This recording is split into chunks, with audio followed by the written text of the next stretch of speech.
शिव और ब्रह्मांड का पंचम वेद। सृष्टि के आरंभ में जब ब्रह्मांड अपनी शून्यता में था, न तो जीवन था और न ही ज्ञान का कोई प्रकाश। देवताओं ने त्रिदेवों के पास जाकर पूछा, सृष्टि का रहस्य क्या है? जीवन को सही मार्ग पर कैसे लाया जाए?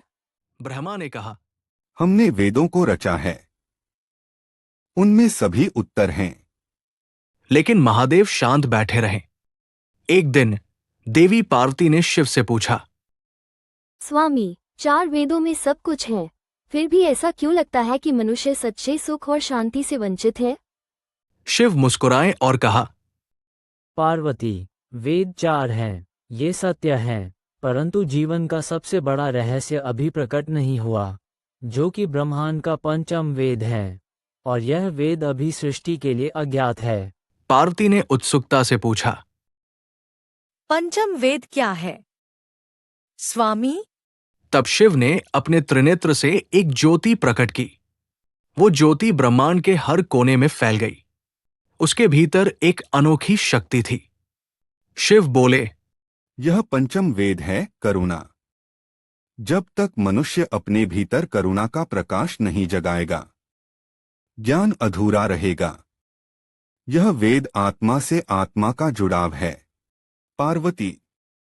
अब सभी देवताओं में बातें होने लगी कि ये 5वां वेद किसके पास रहेगा। तभी शिव जी ने कहा, जो इसके योग्य होगा ये वेद उसी के पास रहेगा। इसके लिए सभी देवताओं के बीच एक परीक्षा होगी।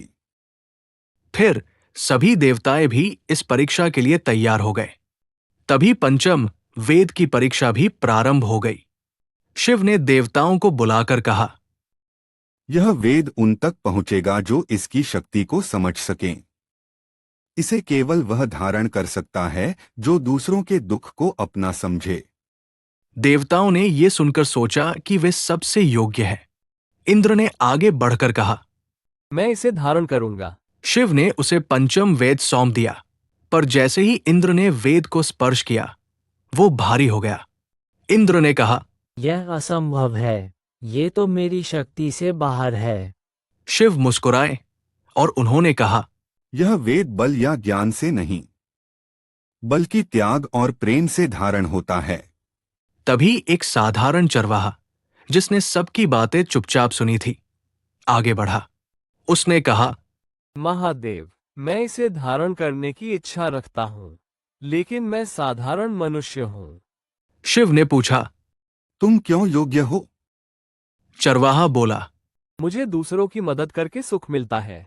अगर यह वेद दूसरों के जीवन को बेहतर बना सकता है, तो मैं इसे अपनी आत्मा में समर्पित करना चाहता हूँ। शिव ने उसे आशीर्वाद दिया और पंचम वेद उसकी आत्मा में समाहित हो गया। उस दिन से वो चरवाहा जहां भी गया, वहां प्रेम, दया और शांति का प्रकाश फैल गया। शिव का संदेश। शिव ने कहा, पंचम वेद वह प्रकाश है जो हर आत्मा के भीतर है। इसे जागृत करने के लिए हमें अपने भीतर करुणा और प्रेम को बढ़ाना होगा। यह वेद न किसी पुस्तक में है, न किसी मंदिर में। यह केवल हृदय की गहराई में पाया जाता है।